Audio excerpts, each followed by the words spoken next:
Hello, people. Welcome to Wrestling with the Devil Elite Call podcast. I got James Proctor here with me, and James is a very important part of this show because he does a lot of research, and I couldn't do this show without him. So, James, I appreciate the work you've done to this point. Thank you Thank very you. much. Thank you for letting me be here. So, we're going to discuss something. We're going to discuss the murder of Bruiser Brody. And we know that this has been covered a lot, but we're just going to try to Mhm. have a chop it up conversation between me and you, talk Yeah, about the seedy side of wrestling. So right. when you started researching this murder, and just so you know, uh, his real name was Frank Goodish. Give us an idea of who Frank Goodish was before he became a wrestler. Yeah, so he was born in Pennsylvania, and his family moved to the Detroit area pretty early on in his life. So he spent most of his growing up years in the Detroit area. Was a all star football and basketball player in high school. He was there at Warren High School, and then after that, he actually got a football scholarship for Iowa State University. Went there for a year, and he was always was an intense person. Yeah, He had a little difficulty with not the academic side, but just getting along with people in college. And he ended up a couple of years later down in Texas at uh, West Texas State University. and he played with Mercury Morris there. Is that Yeah, correct? Yep, Okay. he played with Mercury Morris, who became, the star with the Dolphins, and um, you know, Frank, who's Bruiser Brody. He was an offensive tackle in college, and so um, you know was definitely a good football player in college as well. And wrestling listed him as 6'8", and now all actuality he was about 6'5", 6'6". Yeah, he's about 6'5". Probably still close to 300 pounds. So Still a very huge man. he Uh, was, yeah. he wasn't the type to back down from anybody, and, No. and he was a hardcore guy that could fight. Yeah, exactly. And that may have been what led to a lot of his issues with the murder. And so Yes. so he came up with who trained him to wrestle. Yeah. So, good question. I mean, a lot of it was with Fritz. So, he had Rick met Von Erich. Fritz von Erich. Yeah. Right. And so, he had met, people like Joe Bednarski, who was Ivan Puksky. And so he met other guys, but it was really Fritz von Erich that trained him initially. So he kind of gave him his break into wrestling in the early 70s or mid and 70s. and he tag teamed with Kerry Von Erich, right? Yep, he did that. Also, um, he did a lot of wrestling in Japan and some of the other territories. He was pretty much a free agent, in my opinion. And what was the major knock on him with other wrestlers? Yeah, he was. He didn't know how to take it down a notch. So he was definitely intense. If he didn't want to back down, he wouldn't. He wouldn't purposely lose a match unless he wanted to, which was rare. And so, I mean, he hurt people in the ring. I mean, it was not. It wasn't BS. I mean, there were people hurt. There was real blood that was drawn. I mean, he And was an and intense and guy.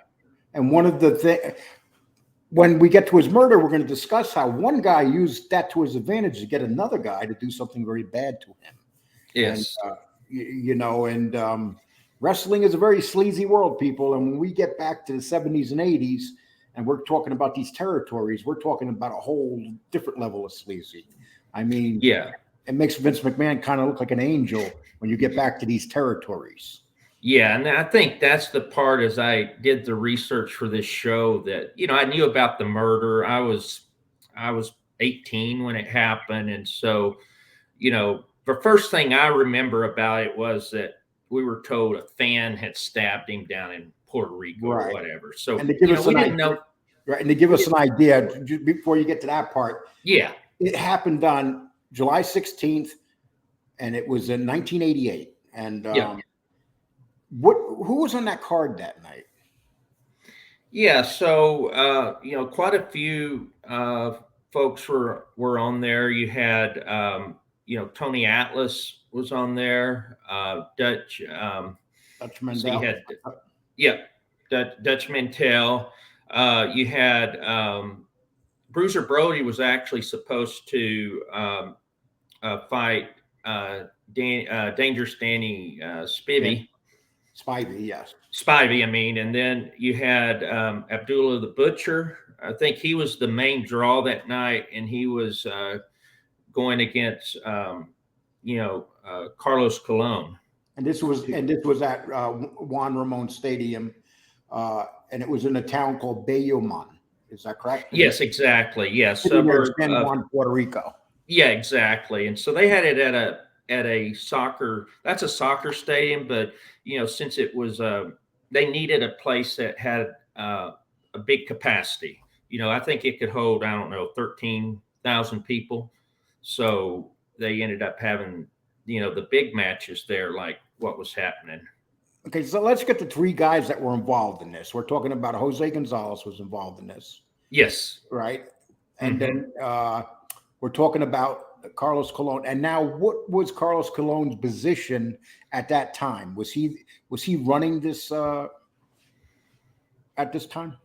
Yeah. So in Puerto Rico, in this time you had the territories, and so in Puerto Rico they had the Capital Sport Promotions, which later became the World Wrestling Council, and so that was basically was the Puerto Rico's version of, like, in Dallas we had the World Class Championship Wrestling, for example. So, but Cologne actually pretty much was the main promoter of this, and so he would really, it was up to him who would fight, who would be there, who would win or lose. And so he was a big deal for many, many years there. And I think he started in the mid 60s. So he had been there for over 20 years by the time what happened.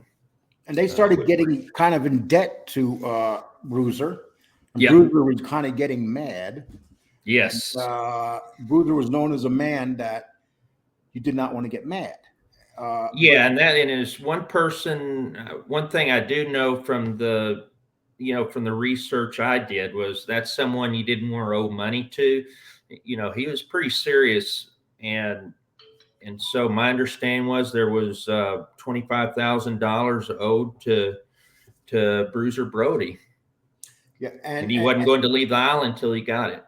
and Bruiser wasn't the type of man that would usually let somebody own that much money. And from what I understand, No. they were giving him all sorts of promises, like a part ownership in the, Yeah. and they weren't living up to it. So now we Nope. have Bruiser pretty angry, and Yes. and so you had Jose Gonzalez. Explain to us who Jose Gonzalez was. Yeah, so Jose Gonzalez went. He had a couple of different names, but I think probably his most famous name, I believe, was Invader number Right. one, and so I think he is also known as the Prophet, and he was, I don't know, about five. He was under 6 foot tall, so he was quite a bit smaller than Bruiser Brody, but he was a top tier wrestler in He was Puerto like Rico, and one of the he most was very popular ones. popular on the island of Puerto Rico, as Yes, was Cologne. They were kind of yeah, wrestling heroes on the island, I would say, right? yeah, and they would, and it's kind of like what we see in some of the other territories. These guys would both wrestle and book. and promote. So the same people were the stars, the promoters, and it's just a strange dynamic. But I think they said that Gonzalez owned the Puerto Rico heavyweight title like 12 Yeah, times quite a few between. times. And Yeah. it's what I'm going to do is so Jose Gonzalez had a lot of anger with Brody because Brody beat the daylights out of him, hurt him Yeah, really you bad in the beat the match. pulp out of him, definitely. I'm going to show you a little bit of that match, and Okay, then we'll take it from there. sure.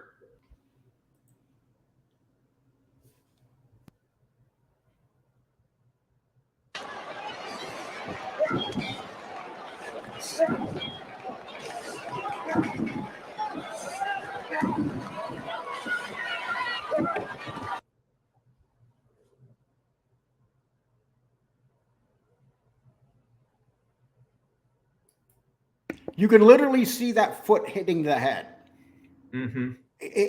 Usually you could see the fakeness pulling back. He wasn't pulling that foot back at all. No, he wasn't.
Hey, Lee, I can't hear you for I'm some sorry. reason. Gonzalez said in that Yeah, after that match that he got brutalized, that yeah, Brody wasn't pulling back none of his punches. And what's the right. quote that he made after that match about Brody? What he was going to do? Yeah, I mean, he said that I will kill that man. And okay, and so now they're in Puerto Rico, right? And they're at the arena. Mm-hmm. Explain what happened in the locker room. Okay, so you have Gonzalez comes out and tells Brody that he wants to speak to him, and they go to a Yeah, shower stall, and they're by right. themselves in the shower stall, and Mm-hmm. they can hear them arguing, right? Well, what happened initially was that I believe that Dutch Mantel and Tony Atlas had walked in initially, and they saw Cologne, Gonzalez, and one of the not sure who the other guy was, but basically three of the owners of the Puerto Rican Wrestling Council. And so, anyway, when Bruiser Brody walked in, they seemed surprised and kind of jumped up. But then after that, you had Tony Atlas was apparently was very good at drawing pictures, right? And so he was doing a picture for sketching a picture for one guy, and then you had Bruiser Brody said, "Hey, I didn't know that you could draw like that." And so he said, "Could you draw my son?" And he said, "Sure, I'll do that afterwards." And then anyway, while Tony Atlas was doing the drawing, you had Jose Gonzalez come up to Bruiser Brody and said, "Can I talk to you, por favor?" can I talk to you, please? And, basically, Tony said it sounded, pretty polite. And they went to the shower area. Right. And so they go to the shower area, and, Hmm. and then all of a sudden you hear two loud groans. And Yeah, exactly. And, Tony Atlas had thought that he's thinking, oh man, Jose is, hit Bruiser Brody in the stomach. That's what he thought. He thought they was about to, get down and fight. And then all of a sudden he saw I guess he saw the towel, and then he saw the knife in Jose's hand above him. and He's holding the knife above his head. and he's brutally, and these are deep wounds at this time. Yeah, he stabbed him twice. Is what happened. Yep, 8-inch wounds apparently. And this is where it gets even more interesting. So the man's Yeah. laying there. Now you have Yeah. this big arena. Hmm. Usually they would have doctors in the house, some type of Yeah. ambulance in the house. Yeah. If a wrestler got hurt in a ring, I mean, it's one of the requirements that you have for Yeah. somebody in the house. This was a large arena that had Mhm. a lot of people at it. It wasn't a small arena. Nope. And so you're talking about him. Here's a man that's injured. Yeah. So they have to call an ambulance. They basically have to call someone to come get him. And at this Yeah. point, you have the wrestlers in the locker room acting like they don't even care. Is that? Yeah. I mean, it didn't make sense. So, and I know this happened just for the time frame. It happened before the first match. So this was before the match had any of the matches that started for the evening. You were having crowds coming in. So might have been an hour or so before the matches started. But it surprised me you didn't have one doctor available. Right. And You didn't have medics there. I mean, in wrestling, I know that when I did security, even when we at towards the end when we had small crowds of just a couple of hundred people, you had paramedics right there. You had a bed that was right like for them to be able to carry them into an ambulance. You had it. unfortunately, Nothing they did like not. that there. So they call an ambulance. And Hmm. nobody's actually working on this guy in the ground. No. Nobody there's working on the guy in the ground. And it takes the ambulance how long to get there? Yeah, so there's a lot of traffic because all the people are going to the stadium. So it took an hour to get there. Yep. And so it takes an hour. Then they finally get there. Hmm. And they're not even giving aid yet. And they cannot lift the man because he's big. Yeah, So, exactly. so Tony Atlas picks Hmm. him up Yep, and takes him out to the ambulance. Is that right? exactly. So you had, yeah, so the two paramedics apparently had an older lady and a small guy there. They couldn't pick him up, and then Tony Atlas uh, did it. And what's even worse, no one seems to even care that's their any of the other wrestlers. And this seems to be the problem with wrestling. When serious things Hmm. happen, people think serious things are part of the show. And this is in Yeah. the locker room, Hmm. before you have, and so no one cleaned the blood up. The blood's laying there No, while no. these wrestlers are coming in and out of the locker room. It's very weird. It's just Yeah, it's they just, still had the matches that night. And it was just crazy. so they rush him. Okay, so they rush Brody to the hospital. What happened at the hospital? Well, let me tell you the other thing. So the thing that Tony did, so the paramedic said, "Hey, do you want to come with us to the hospital?" And so I'm not sure, Dutch Mantel was there as well and had seen at least part of what happened. It's kind of unsure. I've heard what Dutch has said. Apparently, he didn't necessarily see everything, but Right.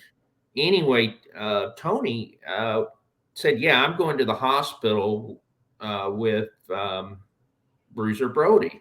He was the only one that went to the hospital, but he went in the ambulance with them.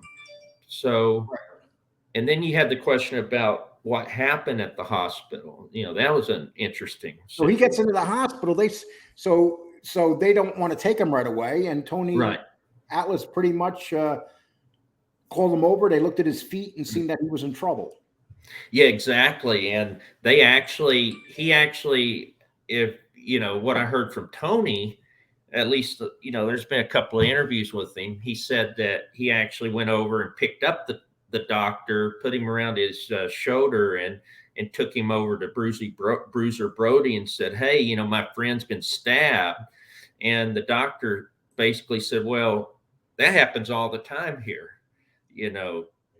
But then they looked at his feet, and the doctor said, "We got to get him into surgery." And they take him to surgery. And how's the Mhm. surgery going at this point? Yeah. So what they found out was he was stabbed twice. It was deep, 8-inch wound. So the one was in the intestines, and then there was one that was in the liver. So the intestines, that was to them the most important one, because basically, it's kind of gross, but when that happens, Yeah. it just everything falls out, right? So they had to push his intestines back in, and that was the most important piece. And then they were working on the liver. So the liver had gotten lacerated, but Tony, during this time, he was making everyone nervous. Because You he's a know, big guy and he's pro. yeah, Okay, you got this man right here prowling all around. He's pretty yeah, angry. He's in the yeah. emergency room, and Mhm. he has to leave, basically, right? Yeah. They said, please, and they asked him to. They said, people are scared of you. You're making everyone nervous. The doctors don't want to f up. So please, let's, just let us take care of it. They said, your friend's stable. He's going to be okay. And And just so you so, do know, a normal man that was mhm. not in phenomenal shape would be dead by now. Yeah, I mean, exactly. you're talking about when he put the knife in him, he even moved the knife. Mhm. This was like this guy's done this before. Yeah, And they actually cut his ponytail off as that's what well. makes it. That's what makes it. It's like a humiliant thing. It's like a hit. It's Yeah. like mafia hit to cut your tongue out, put something Hmm. in your mouth, whatever. But now Yeah. they cut this man's. So this guy has to literally lean down and cut his ponytail off uh, Yeah. while he's Yeah. in there. So okay, Yeah. so he's at the hospital. Hmm. He's doing okay at that point. They think Yeah. he's going to make it. Then what happened Well, after yeah, that? because his blood pressure, usually what happens is your blood pressure will either go sky high, or and you stroke out, or you lose your blood pressure, and then you just kind of your pulse, you just kind of die. But no, his blood pressure was fine. He was stable in surgery, so there was no reason why he wouldn't make it at this point. Yeah, but then all of a sudden, somebody shows up at the hospital, right? Yeah. So Tony goes. So again, that Tony left, he went back to the stadium. He actually, uh, fought for a minute or two, because he thought that Brody would be okay. But anyway, uh, what happened was Carlos Colon apparently sent a couple of goons to the hospital. Might have been, I heard it might have been security or something. But anyway, they told the doctor to stop working on Bruiser Brody, and then Brody died. So he And apparently bled out. when Atlas heard it, he was pretty much surprised. He thought Yeah, he was going to make it. yeah. They was surprised, and then they by this time they had talked to Bruiser Brody was married, and so they talked to his wife, and they said, "Yeah, you need to come down." And so his wife was going to come down to Puerto Rico because they figured it'd be a long recovery. And this is when the justice system shows its true self in Puerto Yeah, Rico at that time. But before that, just so you know, and I don't want to get into too much of this because I'm planning on having Tony Atlas here as a guest. yeah. So in general, though, Tony Atlas feared for his life and got the hell out of town. Exactly. because Yeah, he that's a felt like, story that could be an episode of its own, definitely. yes, yeah, that's right. Because briefly, someone went to his room, uh, Hmm. and they were looking for him, and so he got out of town. I mean, and you know, look, this is a big man here, but so was Brody, and they Yes. told him, you know, you could be a big man, but you can get knifed to death too. And Yeah. so these guys did this like this was not the first time they killed somebody. First of all. Exactly. And then Carlos Colon, well, I'm sorry, Cologne. Cologne basically used uh, the anger Jose Gonzalez had to get him to kill a man, and Yes. and so he died. The family's everybody's surprised because at that time he was very well known. I mean, we're Yes. talking the '80s, the late Hmm. '80s. At this time, you know, you have WWE starting to take off, Yep. and you got this man. What was the main reason that you would say that Brody was not able to catch on for the WWE? Was it because he was just a stubborn, hard-headed man that a lot of wrestlers didn't want to work with because he was known to hurt people? Well, I think that's part of it too. Is also you had established stars already. You know, Hulk Hogan was established. I think that uh, that part of it probably was they didn't. Bruiser Brody wasn't going to take the angles that they wanted him to do. He's going to if he's okay with the angle, he'll do it. If not, he's not going to do it. And unfortunately, he's working in some Yeah. very dangerous territories. People, you have to understand the territories back then are nothing like it is now. I mean, Right. a lot of bad stuff happened with these wrestlers, fights, uh, Hmm. these promoters robbing them of their money. Yes. So these guys owed Brody $25,000. I mean, Yeah. this could hurt. So basically, they were promising him 10% of the company, Grillo Monsoon's part. Grillo Yes. Monsoon also owned the business. Uh, Yes. Exactly. so they were. Yeah. I wonder if Grillo Monsoon knew that they were trying to give up his 10%. Yeah, I mean, I'm not sure what happened there. I think that his son was there involved as well to kind of help broker the deal, and so yeah, that was a strange dynamic. But also, Bruiser Brody had been fighting for years down in Puerto Rico, and he saw some potential. You had big crowds; it was definitely popular. And you had these promoters that just did not want to pay the man off, and they're Right. here making him all sorts of promises they're not planning on keeping. Well, Uh, and I think that was a lot of what happened. I just think that Cologne didn't want to pay the money, and I think also I do know that Bruiser Brody had wanted to change things. right, You he know, said that. Yeah, he yeah, wanted to make the promotion better. yes, Yeah, exactly, yeah, and I think that was part of the issue too. and And yep. Cologne was running everything; he didn't want to do that, and I think it was a definitely a conspiracy. I think that Cologne knew of the beef between Brody and Gonzalez, and so I think it was they conspired together to do this. And Gonzalez got arrested, and he was released on his own reconnaissance. Is that correct? Yeah, yeah, he didn't spend any time in jail, and he was it was Okay, and just awful. so you got him arrested, and all of a sudden they just they're gonna charge him. They're gonna put Yep, him on trial, yep, and so the two of the witnesses were supposed to be Tony Atlas hmm, and Dutch Mantel, and yep. let's explain why they did not show up at the trial. Yeah, and then one thing I wanted to mention, at least even before this, that and this is makes it even sorrier.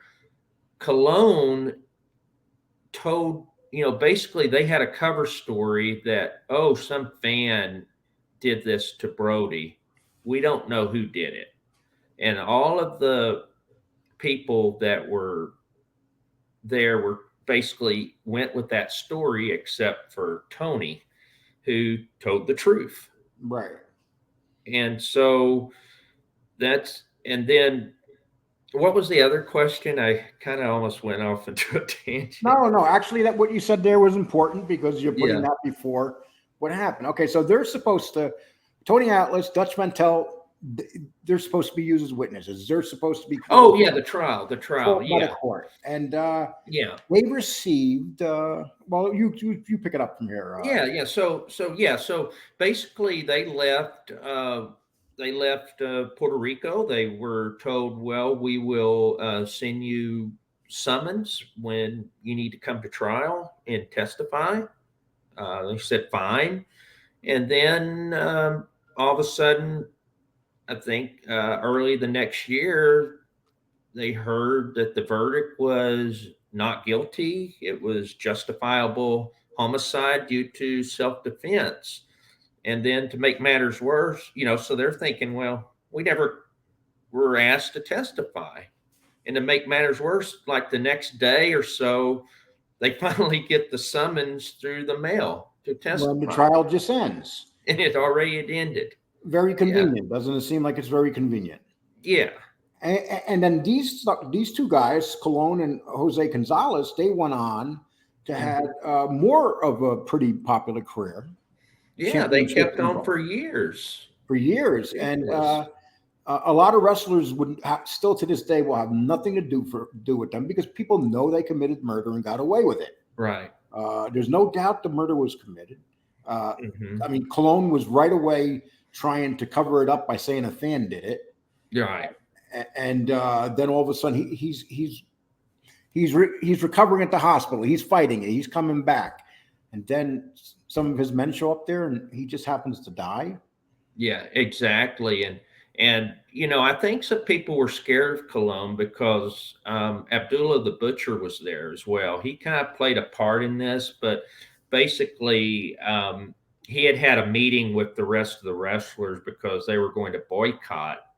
It's like the next day or so they were going to boycott what they weren't going to take part anymore in the promotion, and so um, but Abdullah, for some reason, to this day, is unwilling to tell the truth. He's afraid of a lawsuit. He's afraid of Cologne suing him. And I think, though, I don't know if it's so much a lawsuit, but I think that a lot of these wrestlers, they're afraid to tick off anyone because of people like Abdullah, they're depending on legends, getting endorsements and that type of thing, being invited to events. And so there's a dynamic that's a little unusual there. But Yeah, yeah, I don't I guess understand. Tony Atlas though he comes forward. You see him out all the time talking on it. His story Yeah. never changes. Nope. You can find him on whether it's the Pharaoh show or you can Yeah. find him on just several other shows, wrestling shows. Hmm. So to this day, he believes it was cold-blooded murder. All the Yes. signs is cold-blooded murder. Exactly. The way it happened, uh, everything cannot be a coincidence. When you get a No. summons after a trial, that's usually you get those things a month before a trial, 2 months before a trial. Yeah. And so everything's running off. And so he was a family man, right? He had a Yeah. son. Yeah. He had son and wife. I think he had been married once before, but that was like when he was really right out of college, or right. I think actually he was in college, but yeah, his wife. His wife Barbara was from New Zealand, I believe, right? Yeah, exactly. Yep. And they had a son named Jeff, and he was born Yep. in 1980. So at the time Yep. of his father dying, he was between 7 and 8. Yeah, exactly. I mean, it was really sad. Yeah, And I that was guess his he parents and really, the other one, but yeah, that's Jeff there. and when you look at this, to give you an idea how wrestlers are treated, look at their heads, the way they got them cut up. Hmm. This is, they cut their heads up so bad that you would need major plastic surgery to make it go away. Yeah, Uh, have you seen Abdullah? I mean, he's oh one my of the God. worst with it. And you've got many of the old time wrestlers like that. And, Hmm. and the main reason I wanted to cover this story, because we're going to be talking about a lot of things like this with wrestling. Yeah. And don't get me wrong, I'm not trying to knock wrestling. I'm knocking the promoters. Right. The garbage that makes these guys do this, the cover-ups. I mean, Mhm. the stuff that these guys went through. I mean, $25,000 back then was a lot of money. Exactly. That money changes that man's life at home, Mhm. and he can't get his money. Nope. And unfortunately, he was known to be somewhat of a bully Yeah. to a lot of people, Mhm. and that kind of was used against him at the trial. Yeah, and that's what happened. They, basically the jury believed that the person that people saw on television or at the wrestling matches for Bruiser Brody, that's how he really was. So, Big guy you know, running around with the chain, yeah, swinging in the middle of an audience. yeah, yeah, Yeah, exactly. I mean, But in sometimes, this, yeah, it was totally different. He had no chance. He had both his hands something full. in So his he hand. had the photo of his son in one hand and his gym bag in the other. Otherwise, Gonzalez would not have done that if Bruiser Brody had his hands free. He got him at a perfect opportunity. Yes, and He would have killed Gonzalez, oh, I'm sure, sure. and Gonzalez got away from it. Uh, Hmm. he stayed on the island nice and safe majority of the Oh time. yeah, Cologne, a lot of other places did not want to even work with these guys anymore. Is that right? no, that's exactly. And they lost their the the council the keep on the oh, what do we call it? World Wrestling Council. Sorry, I keep Right. on confusing it. So that ended up actually went bankrupt after the Bruiser Brody situation, and they had to rebrand it. But you know what? To them, it meant they still didn't have to pay that $25,000. Yeah, And I'm exactly. guessing the family had no coverage of any kind. None of Mhm. these wrestlers back then. When you were told, and we've seen it many times with these wrestlers who die in hotel rooms and stuff or on the road, they hear that, hey, look, your husband's not coming home. He died in the hotel Yeah, room or was murdered like this one. And the family's penniless. They have no money. yeah. Do you know what they had to do with Bruiser Brody? What's How that? to get him home? So they were to be able to bring him home to bury him, but the family didn't have enough money to do that, so they actually had to cremate him in Puerto Rico, and then they brought the ashes back. So you figure, and back then you'd figure, Clone would step up and do something. Hmm. You'd Uh, think so. especially if he owed him that money. I'm sure the family knew that that man owed him that money, and Oh, sure. come up with 5,000, send him home, get him buried. This is in the '80s. It ain't like it is Yeah. now. It's a lot Well, simpler. David Manning knew about because that's where that came from. Was the referee Manning knew about the 25,000 because Brody was told him that. Brody said, I'm not leaving this island until I get the 25,000, and so he was definitely upset about it. But yeah, they didn't see any of it. The family didn't. No one got it. Well, Alone. those would be interesting people. I hear the son has been arrested a few times recently. Hmm. I don't even know if he's in prison now. He was sentenced. Yeah. His release date actually, the little boy here, let me see. His release date was actually this summer, 22. Oh wow. But I'm not Mm, sure if he got out because of COVID. That's the little boy in here. So yeah. that poor kid probably had some kind of tough life. His Yeah. boss were on drugs, and Mm, so we wish him well. And yeah. if you see this, we would love to interview you. I mean, who would know better than a Yeah. son or a wife that went through Exactly. this? Okay. Well, people, Yeah. It's just yeah, that's just a shame. I think that with Brute, I don't know. I think as we go through this, I mean, we're going to have a lot more stories like this, Lee. I mean, it's unfortunately very commonplace. Fortunately, it hasn't resulted in the murders that often, but there have been a lot of deaths. yeah, there's been deaths. There's been severe injuries in the ring that stop wrestlers from ever wrestling again. So Yeah, many things, and the promoters always treated these guys like private contractors, basically. And I yeah, and believe, that's the point I was wanting to make. To kind of conclude this is that they're not employees of these guys. They're independent contractors. They don't get health benefits. They don't get anything. And honestly, most of these guys, they back then they were lucky to get $50, $100 a match, unless you were a top star. And that was the carrot. It was a carrot and stick. So the carrot was that, hey, you could be this star and make all this money, get all these endorsements. That was a carrot. But then the stick from the promoter was, well, if you don't do what we tell you to do, we're sending your butt home. We will blackball you. You'll never wrestle again. And these people would do what they were told because they wanted that one opportunity. And Bruiser Brody was a rarity because he made pretty decent money for an independent wrestler. Exactly. And that's what I liked about him, was just being, kind of that freelancer that you don't see that very often, Yeah, he was one of those guys walking around. You knew when he came in, he was going to bring an audience in. They wanted to see him because he would do insane things. He looked like he was really in that ring. The daylights out of somebody. And yeah.